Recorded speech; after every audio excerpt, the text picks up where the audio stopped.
You are lying in the dark at 2 a.m., completely exhausted, yet your heart is racing as if you are fighting for your life. But there is no real danger in the room, only the ghosts of conversations that ended hours ago and the terrifying weight of scenarios that will probably never happen. You feel broken, like a prisoner inside your own skull. But what if I told you that the very thing destroying your peace is actually the clearest proof of your hidden brilliance? If you want to finally understand the mind you have been fighting your whole life, please subscribe to support the channel so we can keep making these videos for you. Think about the last time you had to cancel plans. A normal person types, "Sorry, can we reschedule?" and hits send in 9 seconds. But you write it, read it back, and decide the word sorry implies you did something terribly wrong, so you delete it. Then you worry you sound too cold, so you add it right back in. After agonizing for 25 minutes over 3 different versions, you finally hit send, only to immediately reread your own text, wondering if it landed okay. People dismiss this as a weak, nervous habit. They are completely wrong. You are not defective. Your brain is executing an incredibly sophisticated survival strategy. And once you understand what it is actually doing, everything is going to change. To truly grasp why you cannot simply flip a switch and silence that agonizing internal monologue, we have to look beneath the surface at the neurological hardware running the show. In a typical brain, when a person stops focusing on the outside world and finally sits down to rest, the mind gracefully powers down. But for you, a background system called the default mode network immediately fires up, and it runs constantly, exhaustingly loud.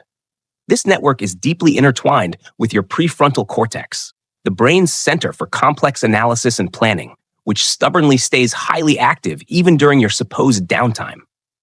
The result is a mind that is essentially always online, relentlessly auditing past mistakes and intensely drafting scripts for conversations that have not even happened yet.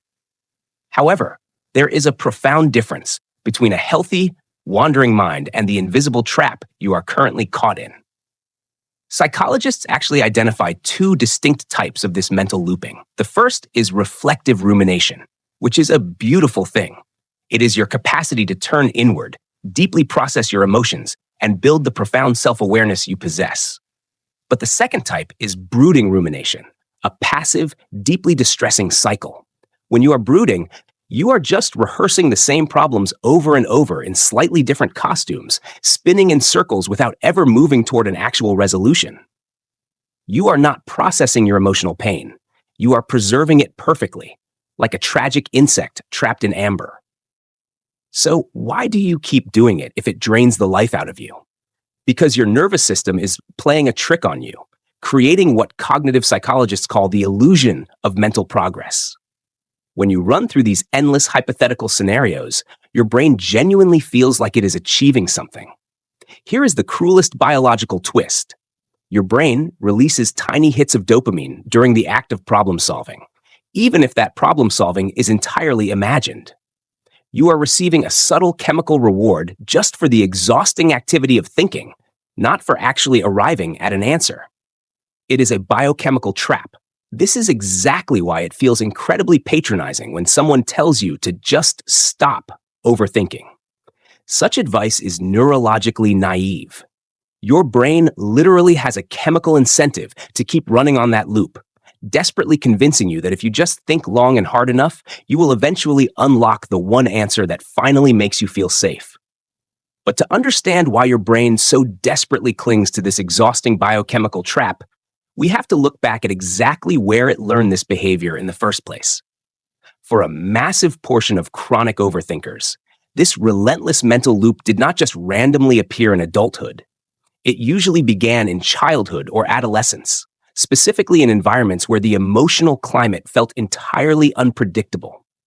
I want you to really picture this.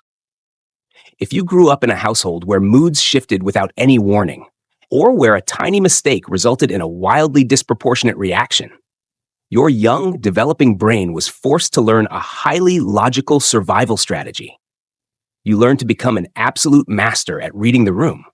You learned to study footsteps, micro-expressions, and the slight changes in someone's tone of voice to constantly anticipate what was coming next.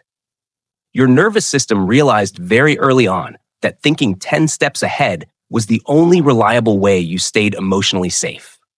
When you look at it through that lens, your overthinking is absolutely not a personal flaw, but rather a profound adaptation.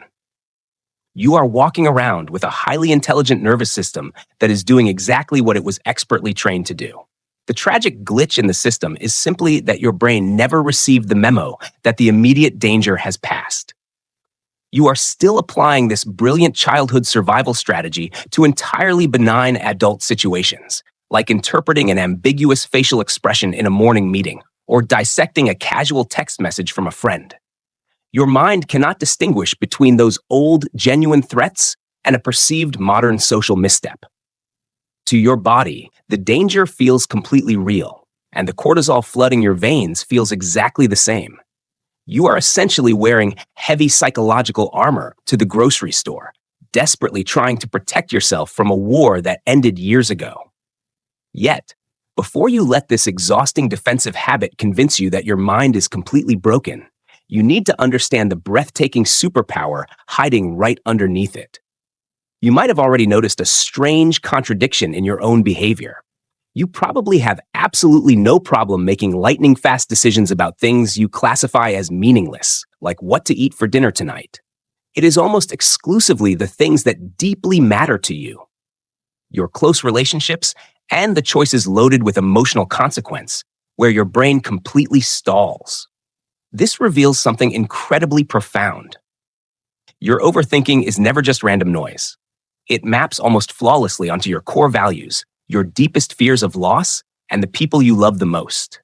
Your anxiety knows exactly what you care about. It is just communicating that devotion in the most agonizing way imaginable. And science actually backs this up. A 2013 study published in the journal Psychological Science uncovered that people who report higher levels of rumination also score significantly higher on measures of cognitive empathy.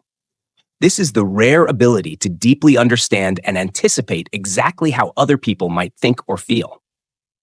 Because your mind is constantly scanning, you are far more sensitive to subtle social nuances, acutely aware of how your words land, and incredibly attuned to the unspoken emotional texture of whatever room you walk into. The very engine that makes your overthinking so incredibly tiring is the exact same mechanism that makes you so remarkably perceptive. But here is the cruelest irony of possessing this kind of deep empathy without an off switch.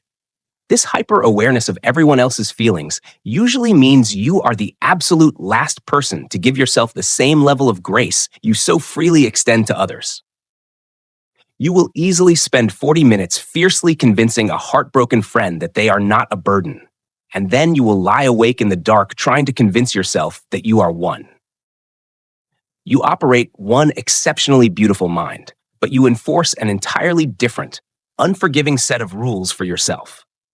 To finally escape this exhausting double standard, you have to realize that declaring war on your own mind is exactly what keeps you trapped.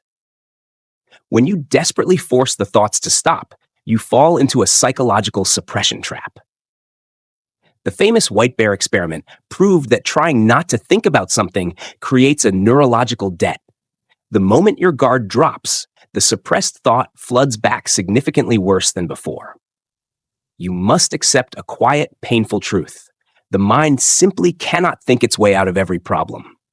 Some things just have to be felt or released, not solved. The secret to breaking the loop is a practice called cognitive diffusion, which means learning to observe your thoughts without fusing with them. Instead of panicking and believing you need to figure a situation out immediately, you softly tell yourself, my brain is just generating a concern right now. One narrative violently pulls you into the spiral, while the other grants you a desperately needed fraction of distance.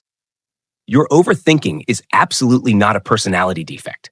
It is simply a highly active mind that learned to stay on high alert in a world that once felt terrifyingly uncertain. The ultimate goal is not to force your mind into total silence, but rather to take that brilliant, exhausted nervous system by the hand and teach it, gently and with patience, that it is finally safe enough to rest. Overthinking isn't a flaw. It is your brilliant nervous system trying to protect you from past uncertainties. The profound lesson here is that you cannot simply think your way out of every problem. Suppressing your thoughts only creates a neurological debt, making them return even louder. To apply this daily, stop declaring war on your mind. Practice cognitive diffusion. When a spiral begins, step back and gently tell yourself, my brain is just generating a concern right now. Observe the thought loop without letting it control your evening. Now, I'd love to hear from you. What is that one tiny everyday trigger that usually starts your overthinking spiral? Please share your story in the comments below so we can all learn from each other's experiences. Finally, if you found this valuable, please subscribe to support the channel and help us create more content.